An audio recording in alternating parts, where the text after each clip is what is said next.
Welcome to Listen, Learn, and Love, hosted by Richard Osler.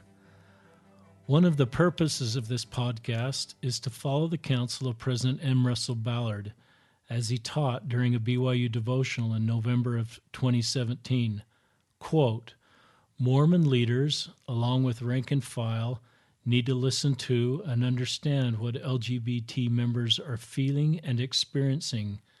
We must do better than we have in the past until all feel they have a spiritual home, a place to worship and serve the Lord. End quote. On today's show is Chris Gallagher. Welcome, Chris. Hey, I'm glad to be here. I met Chris a few years ago as he served as a leader at USGA, which is a support group of BYU LGBTQ students. Just a little background on Chris. Chris grew up in the Bay Area. Chris served a mission to Uruguay and then enrolled at BYU. Chris was at BYU for about 3 years and then transferred to the University of Utah, where he studies psychology. Chris was active in the church during his BYU days, but has since stepped away, partly the reason for him transferring to the University of Utah. Chris feels at this point in his life that his path is a same-sex marriage. Some might ask why me, an active Mormon, is having Chris share his story, especially when his path is outside the doctrine of our church. My answer comes back to Elder Ballard's statement that we need to listen to and understand what our LGBT members are feeling and experiencing.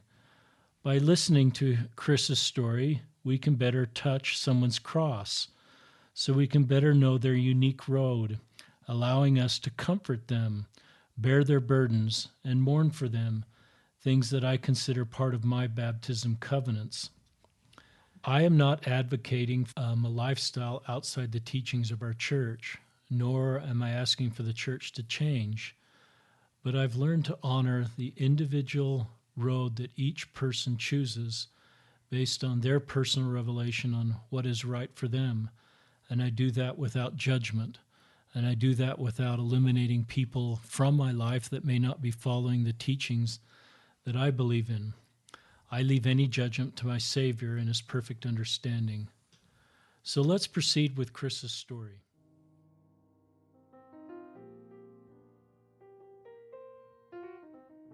Welcome to the show, Chris. Glad you're here. Glad to be here. Let's start with the beginning. Let's go back to the Bay Area where you grew up. Talk about life in the Bay Area. Talk about when you became aware of your sexual orientation. Thank you. I actually grew up in Ohio from about 2 years of age until 13 years of age. In about 5th grade, I started to recognize that I was different from my peers. For most people like me, this is a really critical time when hormones begin to express themselves and we get into some more gender-specific roles in our society. And for me, it was gym class. It was a very uncomfortable time for me, having to be in the locker room with other boys my age, having to undress in front of them and being lumped in with them.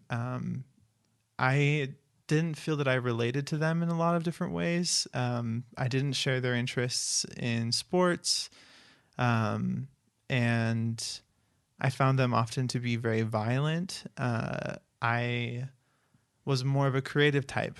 From that age up until my senior year of high school, I wanted to be a writer. My dad was an artist, so I loved art. I gravitated towards girls mostly. And pretty soon after that, most of my closest friends were girls my age. A couple thoughts there, Chris. Thanks for being so honest and open, just even about the locker room experience. That kind of takes guts and courage to share that. And thank you for doing that, because I think it just helps us all better understand your unique road. Talk about why girls became your best friends.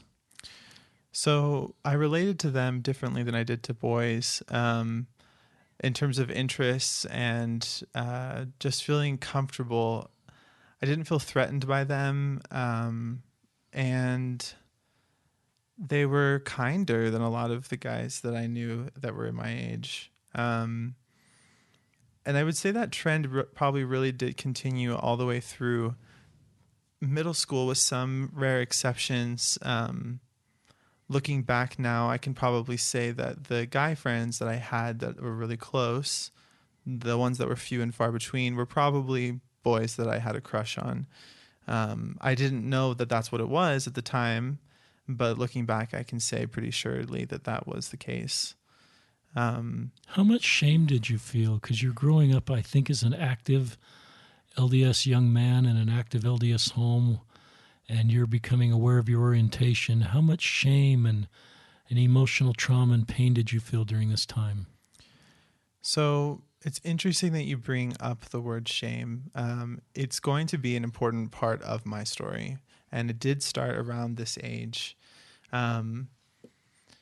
Around the same age, I discovered masturbation and pornography, which was a very natural way for me to express my sexuality, given that, like you said, I was growing up in a very conservative religious family, and in a conservative part of the world, in Ohio, in a small town.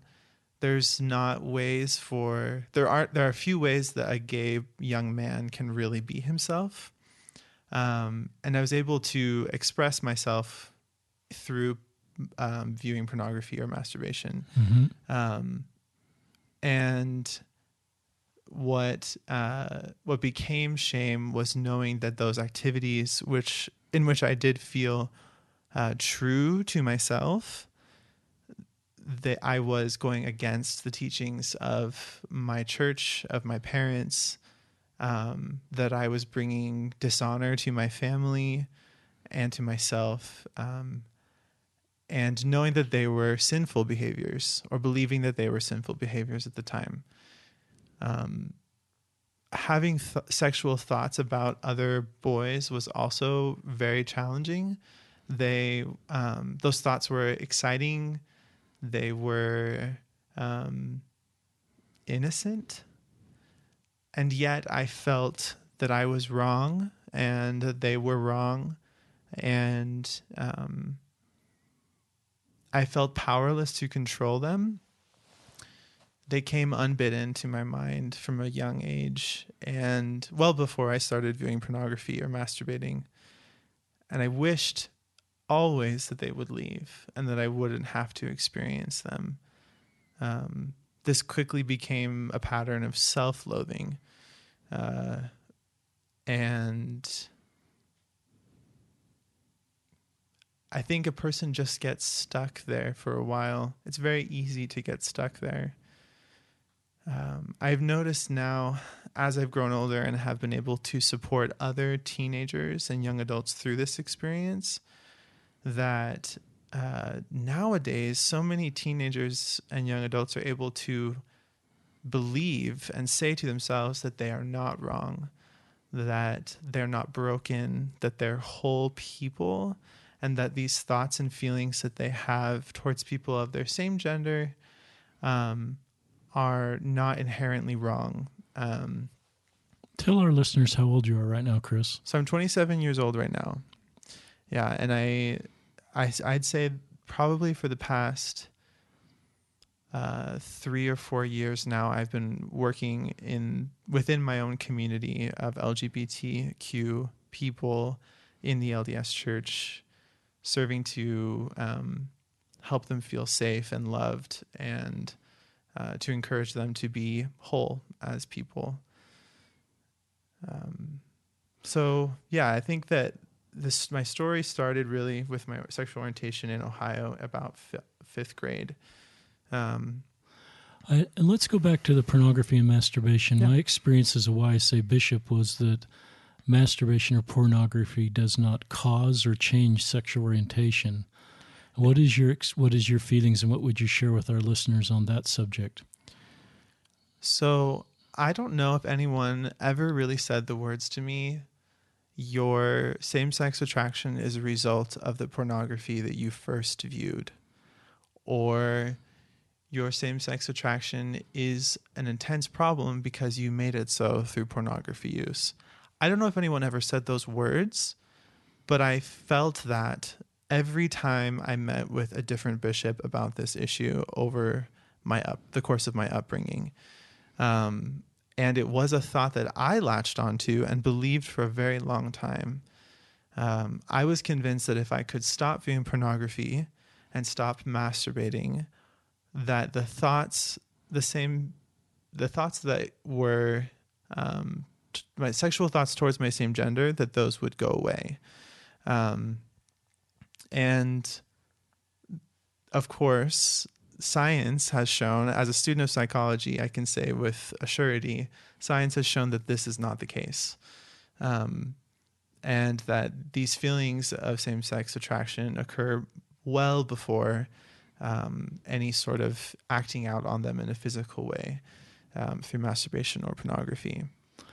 You're doing a great job of talking, Chris, about sensitive subjects that might even be taboo in our Mormon culture. And that's one of the purposes of this podcast, is for people that are courageous like you just to share your individual experience. My experience is it's great for individual people to share their individual experience, and you're doing a great job of that. Talk about the time when you first became aware of your orientation, maybe even that time before you're experiencing any pornography. It sounds like there was orientation there towards men or boys. And what were you praying to God to make that go away? Were you making deals? Were you sort of thinking, this is not the path I should be on? How am I going to fix this or change this? Yeah, my prayers definitely were, I think my intention in my praying was to have God make my burden light. And I really adhered to the rhetoric surrounding like bearing your cross. And I also found, although I hadn't come out yet, I did find a lot of strength knowing that or believing that God entrusted the most difficult trials to his strongest children. I prayed that I would have the strength to bear this challenge and to remain obedient to God's teachings. And yet, despite knowing that it was a trial and even maybe a God-given trial, I still felt so much shame and guilt for being the way that I was and having the feelings that I did. And do you feel shame now for your sexual orientation? Are you at peace with it? Or are you glad with it? I not only feel a lack of shame and guilt surrounding my sexual orientation, but I also feel a deep sense of gratitude for it. I'm able to say definitively that if given the opportunity to have been straight, I would have chosen to be gay again. That's cool. Tell us why you feel that way. I think that anybody who has been through a significant trial in their lives, whether it's the loss of a loved one or maybe a handicap of some kind, I think that they will probably say that that experience has changed them and helped them to learn and to grow in unique ways that they otherwise would not have had the opportunity to do. And that is the same with my situation, except that it is not a trial, but rather a difference. What has been a trial has been my experiences within a community that don't accept my difference. So often people in the LDS church will say to those who are LGBTQ, I admire your strength, or I could never go through what you're going through. You must be you must have such determination. Or they might even use the expression, the trial of same-sex attraction, or the burden of same-sex attraction. This type of rhetoric can really make a person feel that they are lesser, that they're broken, that they're afflicted. And I think that was what was hard about my difference. But we are all different. Some of us are born with incredible talents in certain areas. Some of us have certain spiritual gifts. My gift and my difference and my talent is that I am attracted to people of my same gender. It helps me to see the world in a different way. It helps me to connect with individuals in a unique way.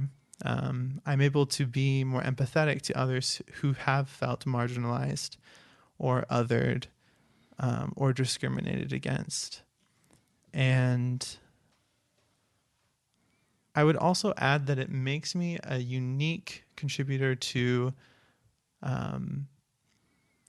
the world of what is male. I think that men have definitely gained a negative reputation and stereotype of being lazy or being lustful or indulgent, and there's a lack of creativity and a bullheadedness. There's all these things that we hear about men these days, and I think that for a long time, I mean, as we discussed, I was friends with mostly women, and I struggled to say that, like, yes, I'm a man, you know, and to own my manhood. But I feel really proud to be part of the community of men as a gay man, as a man who is creative, who is somewhat effeminate at times, who speaks differently than maybe other men do, who dresses differently than other men do, who doesn't share an interest in sports, but can respect that just the same. I think that all of these things make me a beautiful and complex and different person. I would not change that for anything. I think that it was meant to be this way. I'm personally just so touched by what you said, and I think our listeners would feel the same way. You're this 27-year-old man who is in this place of great peace and great calmness about who you are, Chris. You're not trying to be something that society says you should be or others that say you should be. You seem really very at peace with who you are and very glad with who you are. I love this idea that you wouldn't be a push a button and be made straight. I have my personal journey as an active Mormon and talking with LGBTQ people that's the place God would want you to be, that sexual orientation is a wonderful gift from God. And I love the way you don't think we should compare that with things of the world like addictions or trials. And I love the way you've just explained that to our listeners, and it's very much consistent with what I've learned and where I am. But what a wonderful spot you're in emotionally and in every way to embrace who you are and move forward in a completely authentic, open way. And as I think you've talked about, the shame that then is not part of you because you feel whole and complete and worthy and good in your eyes and in the eyes of God. Any follow-up thoughts on that? Well, just that to get to this place, I mean, we've done a comparison, right? My 5th grade self, yes, full of self-loathing and guilt and shame, and my 27-year-old self, 22 years. Yeah, so there's quite a bit that happened in between, and those experiences, one at a time, line upon line, like we say in the church. I learned precepts that helped me to understand who I was and to accept and love myself as I believe that deity loves me today. And, you know, those experiences happened within the church. They happened within the LDS church. And I think that that's important to recognize as well. I will always be grateful for the experiences that I had as an active member of the LDS church and for the many bishops and priesthood leaders and Relief Society presidents and family members and friends that were willing to sit with me. They most often were not people that were trying to fix my problem or fix me, but rather just I think there's a story that was once told in a conference talk about a kid who just went next to another kid who was crying and just cried with him. And I love that story because so often we want to fix the pain that people are experiencing, but sometimes we just need to get down on their level and be willing to carry that with them. And, but like I said, there were certain people who taught me things. One of them was a bishop that I had in a young single adult ward before I left for my mission. I would say probably from about 5th grade until my senior year of high school, I related to my same-sex attraction mostly in the same way, full of a lot of guilt and shame, trying very hard to minimize my my homosexual thoughts and my pornography use and my masturbation, trying to limit these things totally unsuccessfully. Not for lack of faith or trying. Anybody who you ask who knew me during this period of middle school and high school will tell you that Chris was a very devout member of his ward, serving very actively in all different kinds of callings and responsibilities. I tried so hard. In some ways, I think I tried much harder than anybody else my age to be the ideal LDS young man. And I believe you. yeah. But at around 19 years of age, I had a bishop who named Jed Black, who may or may not end up listening to this, who really taught me the value of self-acceptance. And the way that he did that was he first explained to me that there was nothing that I could do that would ever change the way that God felt about me, which I had never heard before in my life. I had never heard someone say that. We talk in the church a lot about the unconditional love of God, and yet he has a conditional acceptance. If we make mistakes, we have sometimes this feeling that he withdraws from us. And this bishop really helped me to believe and understand that just like a child learning to walk, when I made mistakes, he wasn't anywhere else but right next to me as I fell. Just like a parent with a child learning to walk, if a child falls, where is the parent? Right next to them, lifting them back up and dusting them off and helping them to continue forwards. Whereas before, I really did believe that when I fell, that God was not there, and that I was meant to suffer and wallow in my pain by myself. And so I began to believe that God loved me no matter what. Really believe that.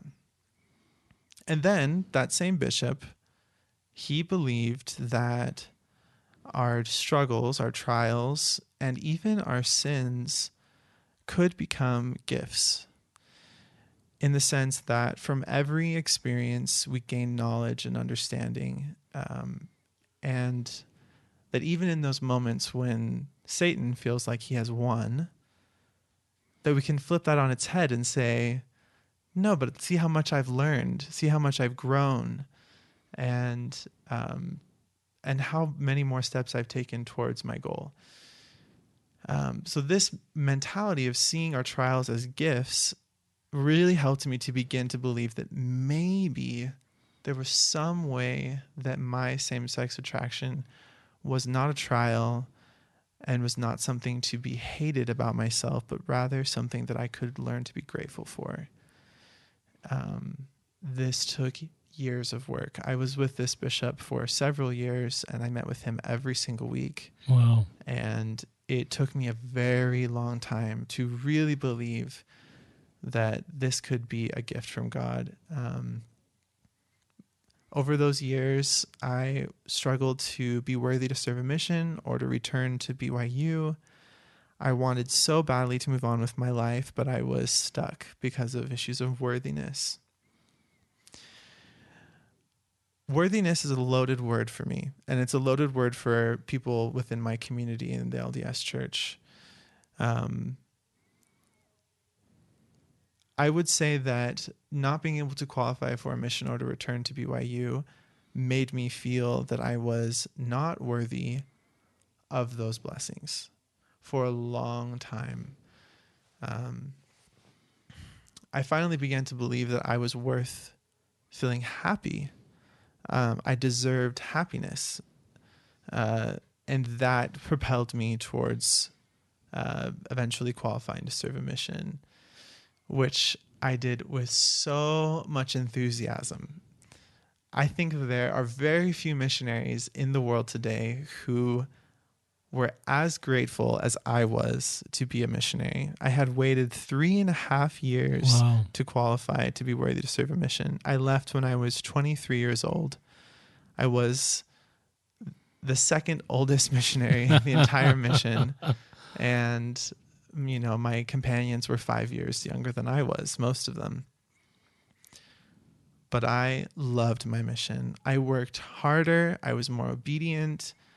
I killed myself walking and running to every appointment every single day, and just laid down at bed at night with a grin on my face. So grateful to have been there. So grateful to have sweated buckets of water in South America on dirty streets.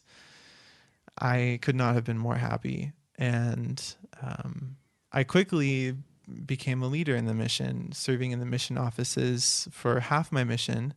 The last 6 months as an assistant to my mission president, teaching other missionaries about the value of worthiness, obedience, consecration. And I came home from my mission ready to be a temple worker, to commit my entire life to the Lord. I believed that if somehow I could be obedient, that he would bring a woman into my path that I could marry and create a family with.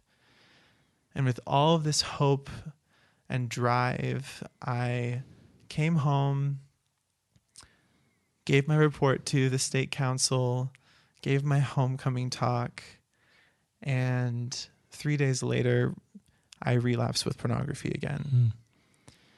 This is probably one of the lowest moments of my life. Reporting to my bishop that I had viewed pornography again. This is now a different bishop, not the one that I had known preparing for a mission. And he took my temple recommend right away. He told me that I was not allowed to partake of the sacrament or to pray at church. And essentially told me that I had ruined everything that I had worked for on my mission. I had dreamed on my mission of going to the temple with my entire family, something that we had never done before as a family. And I still have never been able to do that. Wow. From the day that he took my temple recommend, I have never entered a temple, which has now been over 2 years. What was the last temple you were in? Were you in a temple in South America? Or was it before your mission? The last temple I entered was the Montevideo, Uruguay temple. Wow.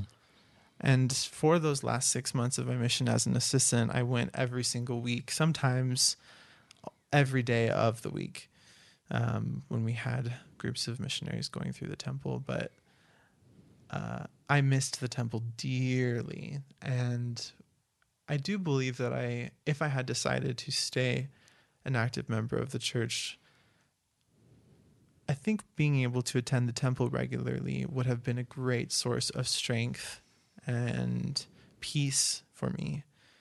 Something that all LGBT members who are active, they all need more peace and security and love. The temple is an amazing resource for them, and to deny them that because of something like pornography use or masturbation seems like a great tragedy to me. These are people who have decided to live a celibate life or to live a sexless marriage with their spouse. I believe that pornography and masturbation should not prohibit them from enjoying the blessings of the temple, which they so desperately need. And I think I want to come back to that and just share some thoughts as a YSA bishop that are largely consistent with your feelings, Chris. Tell me why being gay or your sexual orientation as gay helped you be a better missionary. What an interesting question. I love that. I think that kind of going back to my earlier comment, being a proud member of and I assume you didn't come out on your mission to anybody. No, so your sexual orientation's closeted, but I'm assuming it helped you be a better missionary. Yeah, so I think it's important to go back even to before I started my mission, because I was open with my bishop, obviously, and my stake president about my sexual orientation and my pornography use. And because of the fact that I was gay, they required that I serve a 3-week-long mini mission with local elders in order to make sure that I was okay to be left alone with the elders. There was a serious concern that maybe I would somehow throw myself upon them or whatever the case might be. And of course, that didn't happen, and I was totally fine on my 3-week mini mission. And really got a great window into what it meant to be a missionary. 4 months later, I was in Uruguay on the streets teaching. So what I wanted to say earlier is just that, gay men differ in many ways from straight men, and yet we are men. And in the same way, I would say that straight missionaries differ greatly from gay missionaries, but we are all elders. Gay missionaries are going to be more sensitive to the promptings of the Spirit. They're often less prone to sexual temptation and thoughts. They're also usually more dedicated to what they're teaching, like the principles of obedience and consecration. Gay members of the church have been self-sacrificing for a long time, so they're really good at it. I would also add that I think that as a gay missionary, I was able to connect emotionally with people in a better way. I've always been more empathetic, I feel like, than my male peers. And countless times on my mission had elders and sisters and members just kind of break down with me. They knew that they could trust me to listen and to express feelings of sympathy and love. I think generally gay missionaries are going to be so loving. That being said, I think the gay missionaries are also more likely to be self-loathing and to be very conflicted and to have moments where they want to give up. And maybe they will give up at certain moments on their missions and act out in strange ways that don't make sense. These missionaries are also likely to be the most depressed and the most anxious and the most likely to contemplate suicide. We had so many elders and sisters that struggled with depression on our mission, and as an assistant, I knew which ones those were, and I now know that some of those missionaries are gay. They have since come out to me, elders from my mission, and I only wish that I had known so that I could have talked to them about it and comforted them, at least let them know that they weren't alone. But gay missionaries are going to feel so isolated, especially if they don't feel safe sharing who they are and what they're struggling with their companions or their leaders. Did you come out on your mission to companions or your mission leaders? I did your mission not. president? Yeah, I did not come out to them. My stake president and bishop were willing to completely remove from my mission application any thing about my orientation or my pornography use. So I entered the mission with a clean slate, and I valued that so much that I never spoke about my sexual orientation with other missionaries. It also helped that I really wanted very much to marry a woman.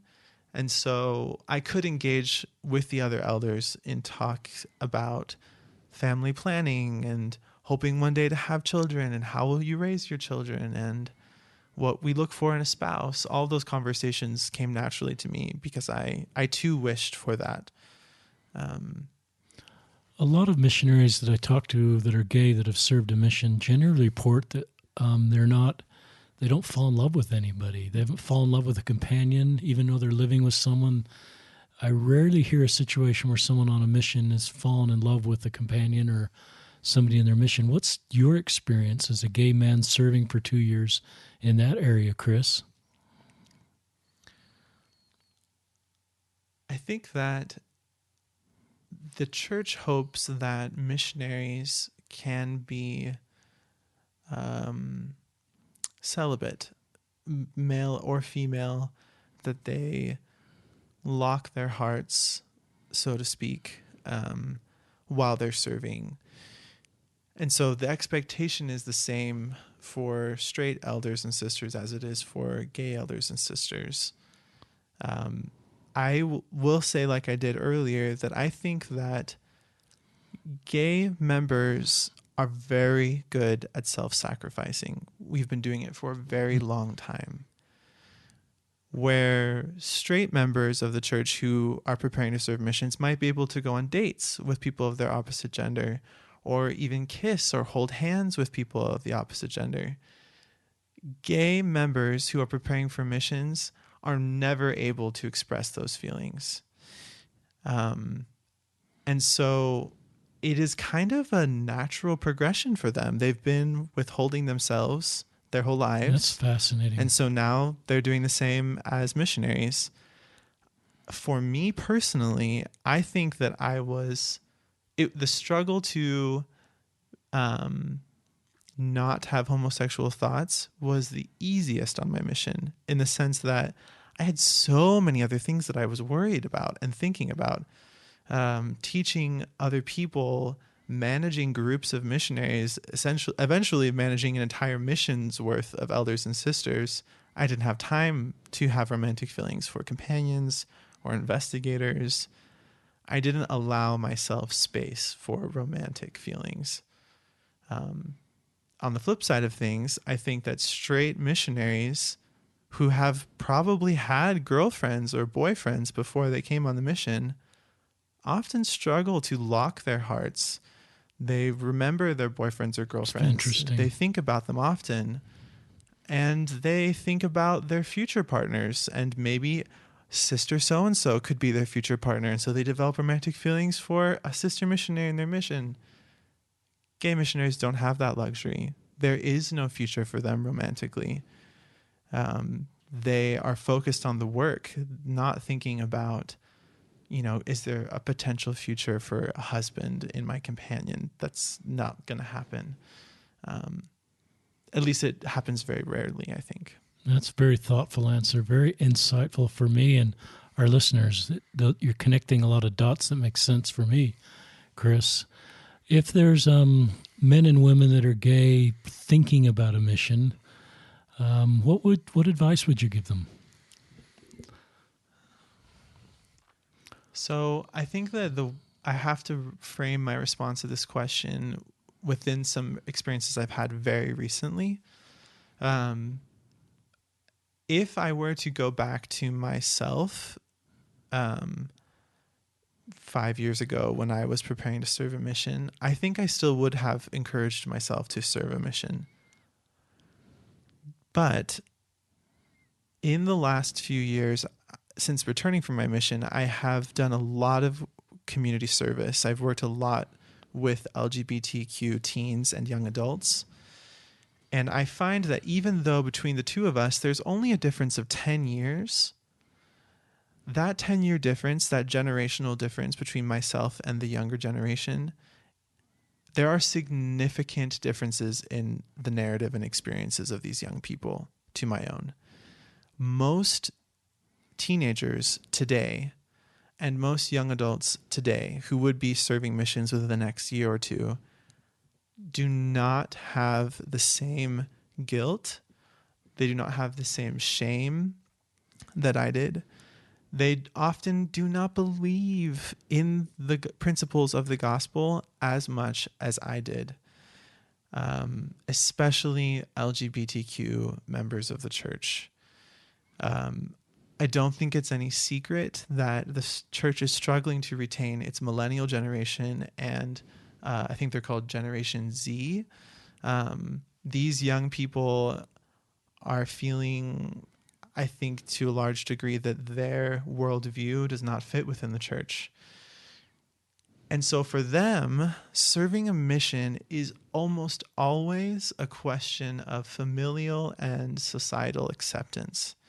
If they are to serve a mission, it's often because of the expectations of their parents, their community leaders, their friends, and not because they believe very fervently in the principles of the gospel.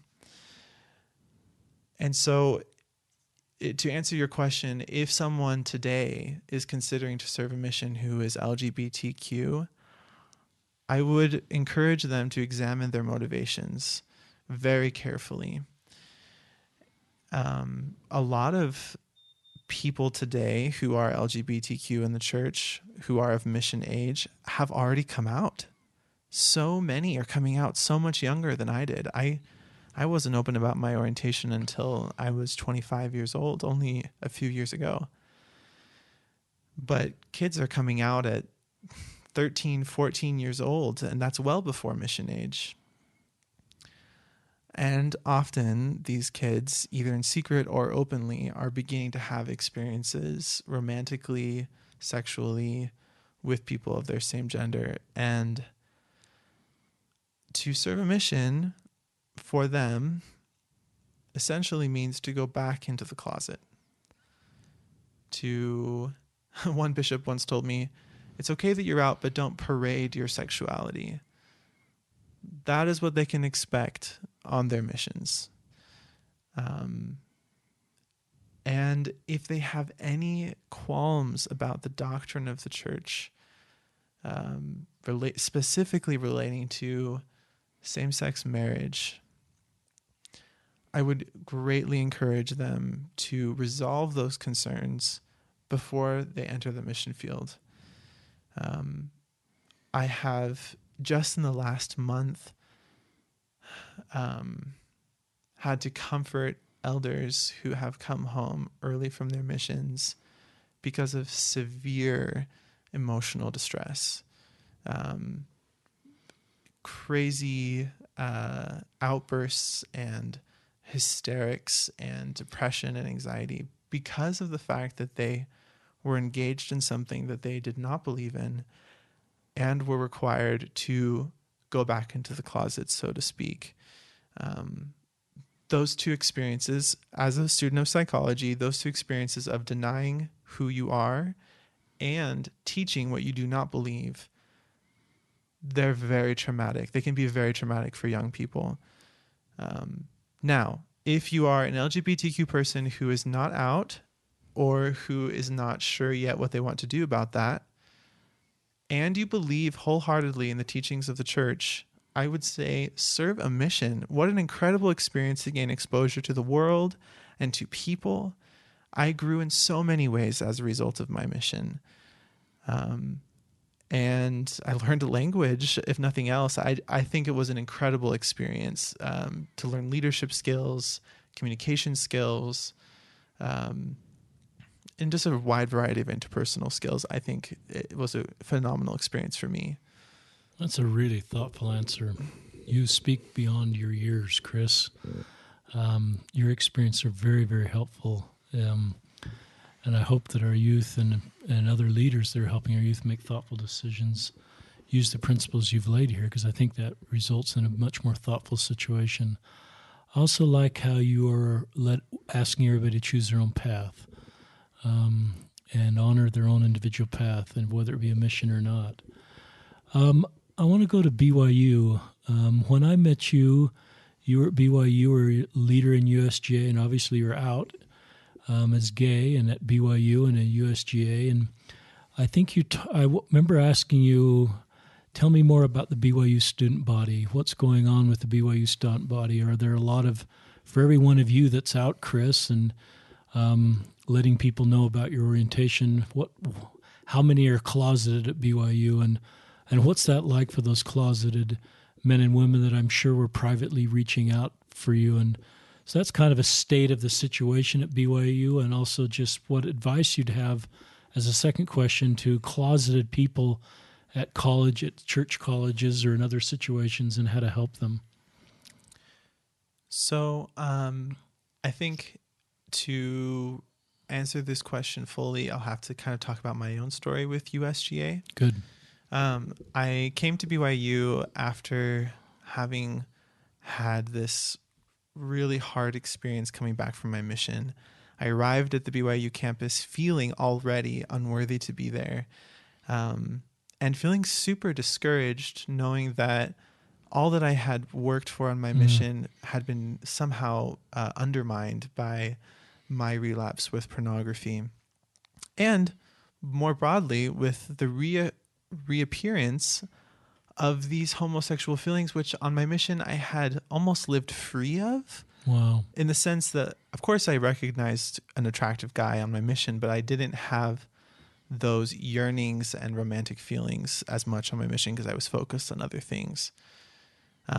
But suddenly I felt, sometimes I felt angry.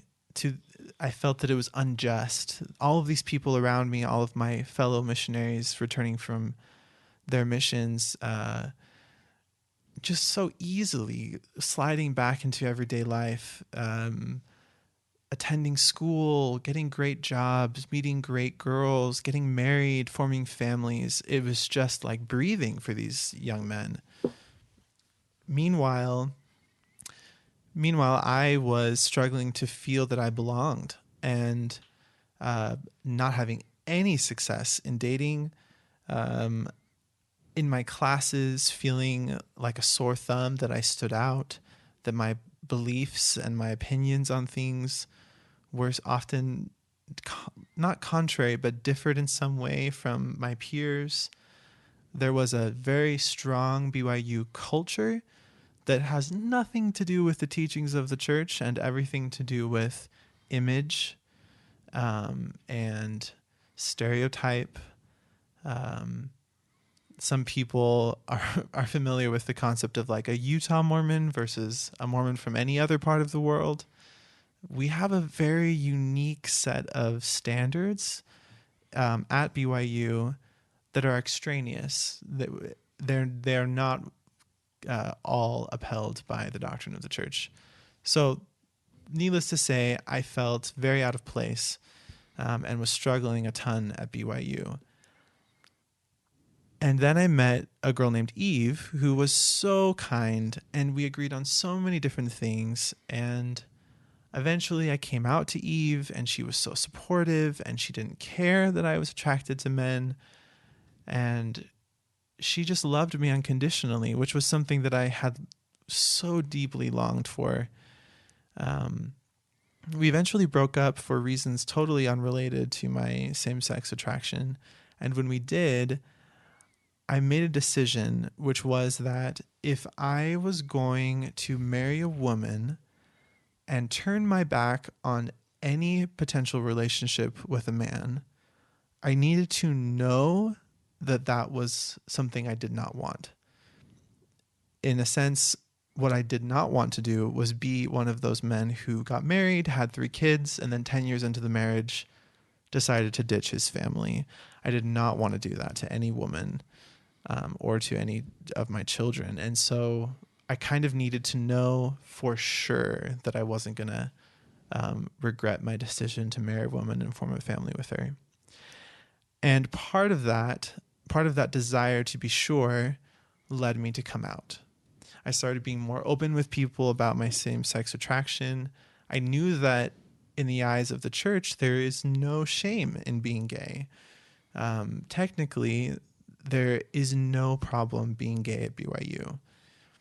And so being out and being vocal about my same-sex attraction led me to a group called USGA, which stands for Understanding Same-Sex Attraction. Understanding same-sex attraction, USGA, Understanding Same-Gender Attraction. That's right. So even the name Understanding Same-Gender Attraction is a very antiquated way of phrasing this entire topic. The group was originally created to support LGBT BYU students who often feel very isolated and suicidal. And the group originally was an official club of BYU and met on campus in Provo, Rexburg, and Hawaii. There was some policy changes that occurred that then forced USGA to remove themselves from campus. But when that happened, it also made it so that USGA was not able to advertise their events on campus or to bring students to their meetings through flyers or whatever else. So I found out through USGA through Facebook. And the first time I went, I was blown away by how many people there were. They met at the Provo Public Library, and the time that I went, there were well over 50 LGBT students at this meeting. No one asked me my orientation. No one asked me if I was keeping the honor code. They just embraced me and made me feel welcome and loved. They asked me my name. They introduced me to everybody. And then we all went out to get dinner after our meeting. I made friends there who understood me in ways that I had never been understood before in my life. There were so many moments where I would be sharing my story and 3 people around me would say, "Oh my goodness, you experienced that too? Or you felt that way as well?" I had never felt so comprehended as I did at USGA. I could trust these students in a way that I couldn't trust anyone else. I could be open with them. I could be honest with them. I could be vulnerable in ways that I couldn't be with any of my other BYU student peers. And also, another thing that I loved about USGA was that they made no attempts to determine your path for you. USGA was a completely neutral space. You were welcome however you were and wherever you were at. I quickly became aware of the fact that those 50 people that attended USGA that night were a very small portion of the overall LGBT population at BYU. How did you learn that? So every week we would have a different group of people attend. So that alone shows that there are hundreds of students that are LGBT at BYU. I also started, after about 6 months of attending USGA, I began to use a dating app called Tinder to meet other gay men who lived in the Provo area. This was my venture into dating and into exploring my same-gender attraction rather than repressing it. Like I said earlier, I really needed to know for sure if this was something that I could turn my back on for my whole life. So my first dates were non-physical. I didn't hold hands with or touch or hug any of these people that I went on dates with. I didn't want to kiss them or anything. I wanted to keep to the standards of the church, but I needed to know if in meeting someone else who was also gay, if maybe I could fall in love with them. I had never experienced that before. So little by little, I became aware that there are thousands of LGBT students at BYU. There are, I think, 35,000 at least students at Brigham Young University. And most estimates for the LGBT population are 5% at a minimum. Yeah, that's what I believe too.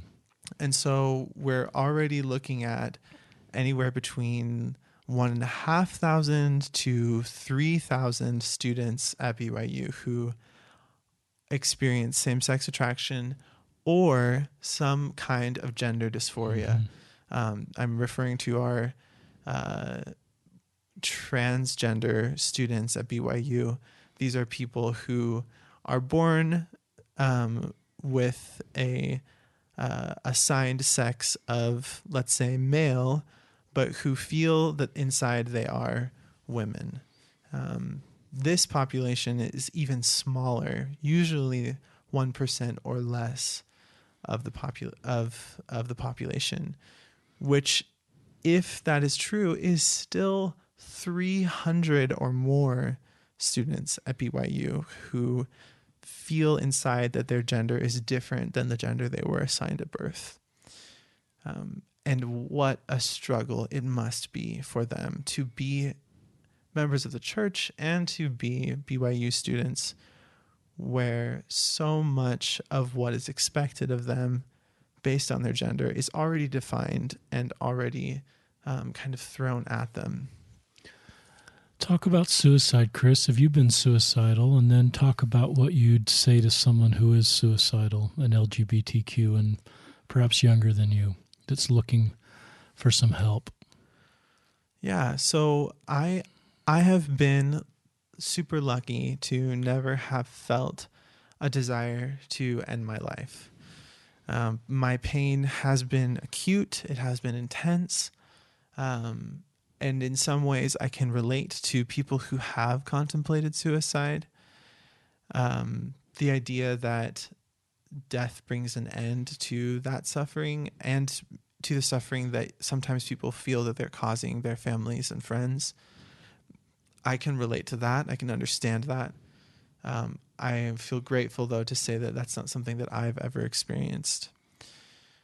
I will say to those who are contemplating suicide, and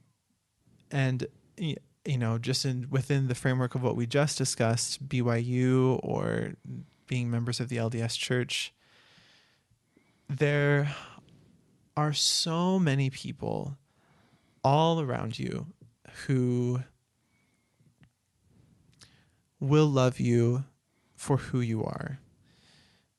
Sometimes these are not the people who you currently know. They're not your friends or your family members who you hope will love and accept you. But those people are there, and they're ready to come out of the woodwork and to embrace you and support you exactly as you are. I think that if I were to talk about suicide, I would have to also mention self-compassion and self-love, which I believe is the opposing force to suicidal thoughts. We are our own best friends and our own greatest loves. I think that having a plan of how to take care of yourself in those moments when you are contemplating an end to it all, a plan to reconnect with friends, to make a phone call, send a text, to make a post on Facebook or on Twitter, just really having a plan set up so that when you get to that dark place, you know that you can go to a certain group of friends who will always be there for you, or to have an activity planned, like going for a hike or getting a massage or getting a pedicure or whatever it is that makes you feel like yourself and makes you feel happy and whole. sometimes it involves getting to a place that makes you feel happy and whole. I volunteer at a resource center called Encircle down in Provo, which is a safe place for everyone. These places do exist close to you. You may not know about them, but they are there. And these havens are so important when you are considering suicide. Know that there's no shame in thinking about ending your life. Most people at one point in their life consider suicide. And whether or not someone has attempted or has made a plan to end their life, we all have considered this, and there's nothing wrong with you for thinking this way. Know that your life is valuable and that you are loved, and that you are worth happiness. You deserve goodness in your life. I think that's very helpful. I think that's the most, what I've learned from years now of working with people who have contemplated suicide. I think those are some of the most important things to remember. Couple more questions. I want to come back to the pornography and masturbation. One of the interesting experiences I had as a YSA bishop, as all our listeners would know, is this age group is working on this straight or not straight. And I remember sitting in my bishop's office one night alone after another interview about pornography with one of the great men and sometimes the women in my ward, and I just had this feeling. I said, Heavenly Father, did you know it would be this hard for them? Sort of like maybe, and of course he knew it would be this much of a challenge, but then he said, well, I haven't sent them to fail, so what have I done for them? And one of the thoughts that came into my mind is that I consider revelation is I flooded the earth with temples. So I really believe that the Lord flooded the earth with temples to help his sons and daughters working on pornography. And our handbook, our bishop's handbook, didn't have any rules about, if a young man or a young woman has a pornography problem, if they should or shouldn't be in the temple. So it was kind of left up to each stake president or each bishop, and that's where I'm sure you saw some inconsistency at time with how that was handled, and I think that's definitely difficult at times with our members, and how some of these things that aren't explicitly listed in the handbook then are left up to personal interpretation. But I would involve the young man or woman and say, would temple attendance help you? If they were sort of doing everything they could directly control, like scripture study, prayer, church attendance, the stuff that was easier to control, and sort of making best efforts, and we would jointly make a decision on temple attendance. Some felt that restricting temple attendance would help them. And so instead of sort of having a set rule, I really involved the YSA in that decision. If they didn't have any desire to sort of, work on this issue, then temple attendance seemed less likely. But I've also felt sacraments a little bit more about looking forward than looking backwards, and a little bit more about trying and doing your best and recommitting. And particularly for our young men and young women in the Aaronic priesthood age, restricting sacrament, I think, can be really shaming, to use a word we're using quite a bit in this podcast. So I'm so glad you shared that, and I'm also mourn with you, Chris, because the God I believe in, the God I love, the God I support would want you in his temple as you came home from your mission, even with the slip-up on pornography. And, thank you for serving a mission. It's a big deal. I sometimes tell people if they were Baptists and they came back after 2 years of serving a mission, they'd rename the church after them. It's so normal in our culture that it's somehow, but thank you for serving a mission, and thank you for all you did. And I mourn with you that you were not able to attend the temple. And I just hold your pain a little bit as much as I can, Chris, because I just think the God I believe in would open that door for you on that temple that day, even after slip-ups, and would want you there, because he knows your heart, and he knows your goodness, and he knows your best efforts to try. And my experience is most of our YSA men are having some challenges with pornography. And you being gay versus straight is no different. And that you really have always wanted to do your best in life. So that's just my thoughts for our listeners on that subject. Anything to additionally add to that, Chris? I would say I think that's a great comment, and I completely agree with it. And I think that comment, I would hope, arrives at the ears of every bishop and stake president and church leader who needs to hear it. And I think also I would want to make a comment to the LGBTQ young people who may be viewing pornography and therefore not able to go to the temple or partake of the sacrament, who for whatever reason feel that they are in kind of a limited membership or a second class kind of membership within the church.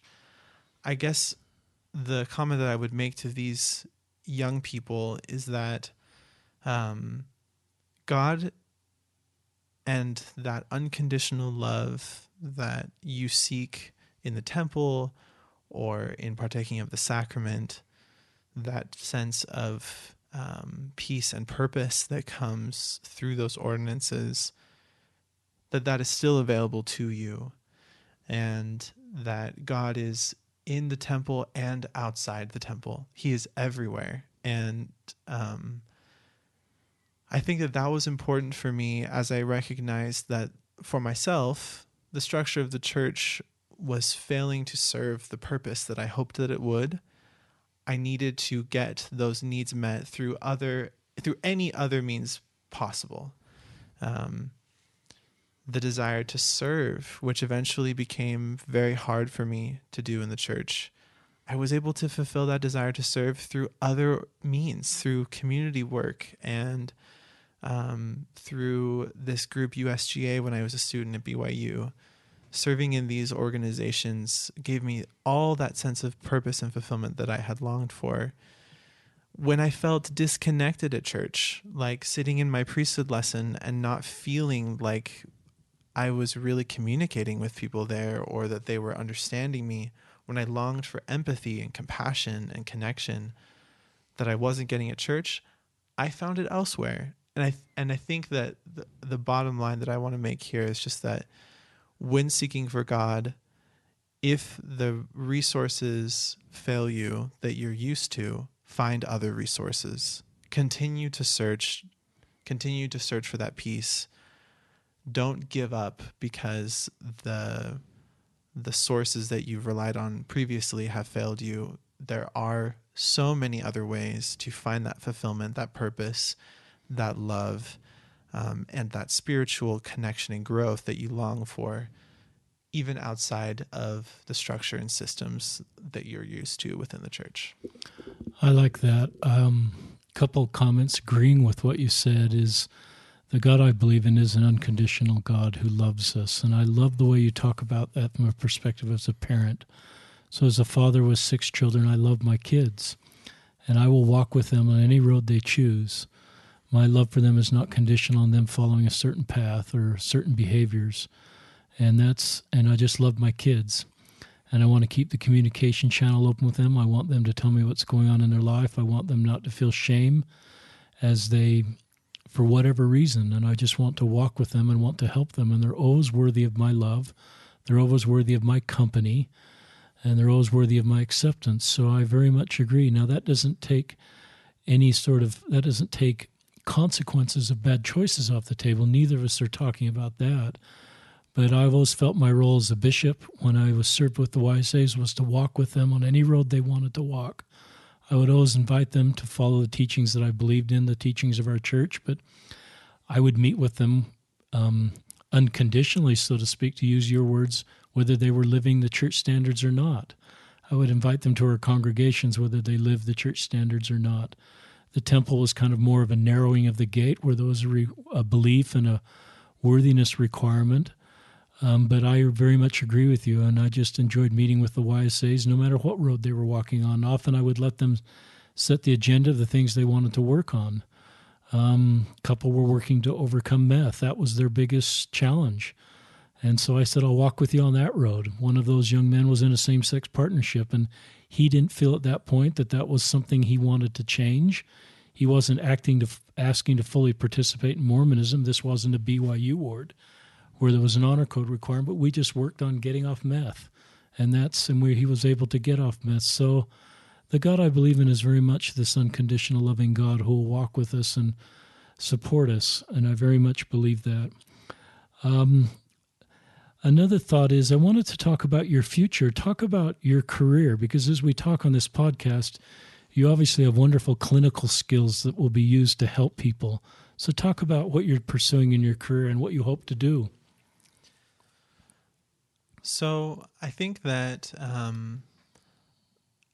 for a long time, my goal in working with others was to help them reach their greatest potential.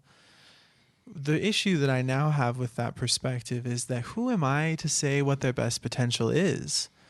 Who am I to determine for them a path that will be to their greatest advantage and happiness? I now value, just as you do, as you so eloquently put, helping people towards their own goals, and really accepting and embracing the fact that every son and daughter of God will do whatever it is that they want to do. No matter how many times I try to convince them otherwise or control their path, everybody will take their own steps. And so rather than trying to guide those or force their steps in a certain direction, I think it's so important to really affirm and get behind and uplift every decision that each person will make for themselves. And I think this is what really has led me to want to be a therapist and to work in psychology. There is within the School of Psychology a principle called unconditional positive regard. And unconditional positive regard. Yes. And unconditional positive regard is about really embracing that the client drive the direction of the therapy. So often people need what's called radical acceptance. We have conditioned ourselves when we are experiencing something hard or we yearn for something to tell ourselves, don't worry, or don't yearn for that thing. Or if you get angry, don't feel anger. If you get sad, let's not feel sad. We are so often trying to push down or repress these things that come naturally to us, when it is more often the case is healthier to give space to those emotions and to those desires. And for a therapist to give to their clients that space that they need to explore those desires, to feel those emotions. I will also say that I saw many therapists over the course of my own journey. Some therapists who tried desperately to encourage me to keep the standards of the church, and when I would talk with them about personal things, would then tell those personal things to my bishop, who then would communicate them to my parents, compromising the confidentiality of the meeting. I know that there are many LDS therapists within the state of Utah who still practice reparative therapy, or it's more commonly known as conversion therapy, really attempting to change the sexual orientation of their clients. Most of these clients enter into these types of situations with the desire to change. They want to have their orientation changed. That is against the ethics of psychology. The American Psychological Association has deemed those acts illegal. They have irrevocable damaging effects on so many people, and there has been no clinical evidence to indicate that that's ever successful. I, as a psychologist, and I hope to really help people become whole. And I recognize that like we've discussed, everyone will have their own path. Some will decide to stay celibate in the church. Some will decide to marry someone of their opposite gender and try to foster a family with that person. Some who are transgender will decide to repress that sentiment and align with the sex they were assigned at birth. And others will decide to be truer to those feelings that they have and explore them.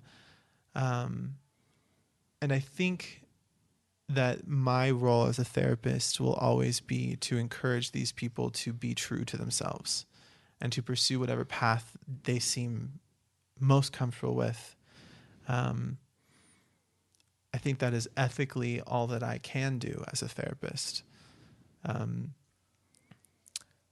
I hope to ease pain also, having now worked with so many people who have struggled with feeling accepted by their communities and their families and who have considered suicide. I hope to be a listening ear and to be a support to those people, letting them know that they're not alone and that their feelings are real and that they are valid, and reminding people of their own worth, that their worth is. They don't need to earn it. They don't need to they don't need to receive it from others. Acceptance that they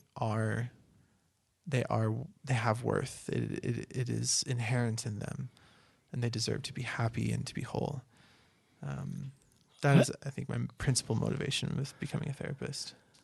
My feeling listening to you talk and what I know about you, Chris, and your life experience, your life has prepared you every step of the way for what you're doing now. And I would say it's already started with the volunteer work you're doing, even though your education still is ongoing and not complete. What you've shared on this podcast is going to help people. You may help people in a way that no one else can reach right now with sharing your own story and what you've done to volunteer and what you've shared on this podcast, because it really helps people to feel at peace with who they are. I love some of the words we've talked about, shame and self-loathing, and helping people eliminate that from them and see themselves as worthy and whole. And I just think that your older selves, if they could talk to you now to go that direction, would talk about all the lives you're going to bless. And I love where you are, where if you could push a button and be made straight, you wouldn't push it, because I don't think God wants you to push it. He made you, I believe, the way he wanted you to be made. I believe everybody's born with a unique plan for them that is part of God's love for each of us and makes our life mission possible. So I would believe that your wonderful life mission is made possible because of your sexual orientation and all the gifts that are around that. It's your very essence. And so to push a button and have that change would wipe who Chris Gallagher is out. And we love who Chris is. We don't want that to change because your ability to help and support and nurture people. And you're going to have a life just like you've had in Uruguay and in other situations of helping other people. Talk in closing about your own path. Do you see yourself, what path do you see you taking in your life regarding a partner or celibate or any of those different roads I'm sure that you've thoughtfully considered? So as I took steps away from paths that had been outlined for me, and as I began to create systems and habits and ways of living that were fulfilling the needs that I had, I quickly learned to listen to and adhere to a personal compass. I think so much of my upbringing had really taught me to quiet this internal voice and this internal compass. And I now am able to really listen to my body and to my heart and my mind, and feel so much peace about decisions that I make on a day-to-day basis. So when I contemplate the future, I see myself really embracing a life of self-compassion, of mindfulness at every moment, trying to be in tune with who I am and with what it is that I want out of life. And hopefully to share that kind of life with another person. As of right now, I think that I think that I'm being most true to myself when I am dating men. When I dated women previously, there were so many things that felt wrong.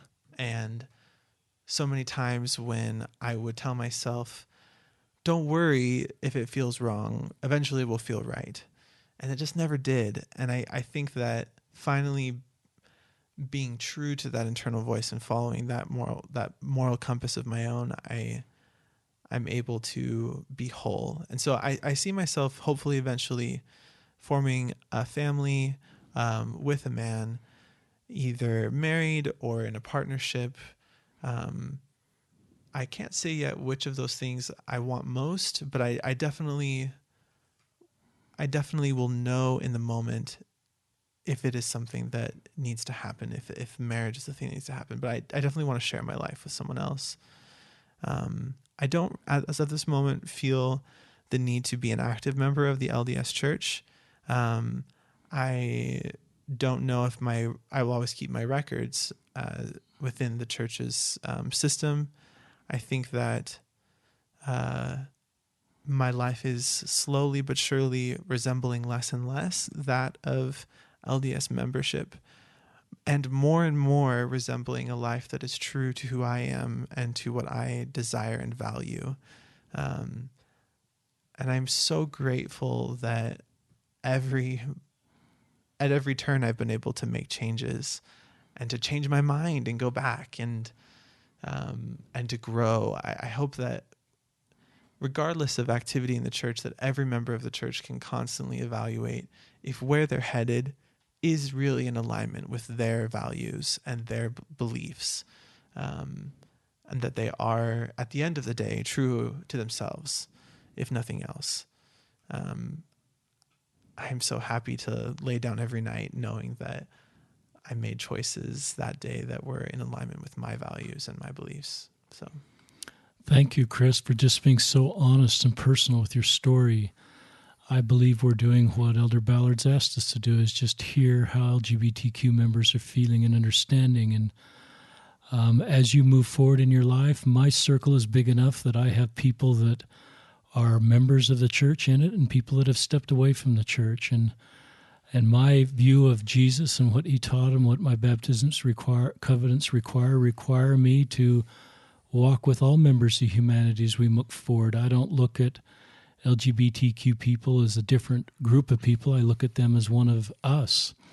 They're my brothers and sisters, and I'm walking with them as they choose the best way they choose in their life. And I leave all this at the Savior's feet regarding the path you choose, the path I choose, and the path everybody chooses. And really, I only know best what's right for me and my path, and maybe people I've influence over if I'm serving as a bishop, providing helpful, thoughtful suggestions, and my own children. But I support you in your path, Chris, and I'm honored to call you a friend and look forward to the wonderful life ahead of you. And on behalf of all of our listeners, thank you, Chris, for sharing what you've shared today. And it helps us all open our hearts a little bit more and our minds a little bit further to understand our fellow human beings and what they're experiencing, what they're feeling, so we can know a little bit more and know how to follow the teachings of our Savior to help everybody and to understand everybody. And I've learned that at first when I became an LGBTQ ally, I sort of felt like I was on a rescue mission in a way, not to rescue, but just to help lift people's burdens.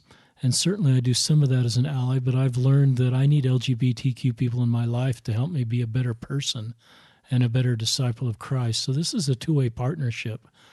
And I've learned things just from LGBTQ people that I couldn't learn any other way. And they've taught me things about Christ and his life mission. And I love some of your words earlier in the podcast, like empathy and understanding, that are part of what Christ is asking us to do. So thank you, Chris, for joining us. And maybe we'll have you on the podcast again at some time down the road. You can update us on your career and what's going on in your life. So thanks for joining us. I'm so glad to have been here, and I would love to update you in the future about how things are going. Thanks for having me. Thanks, Chris.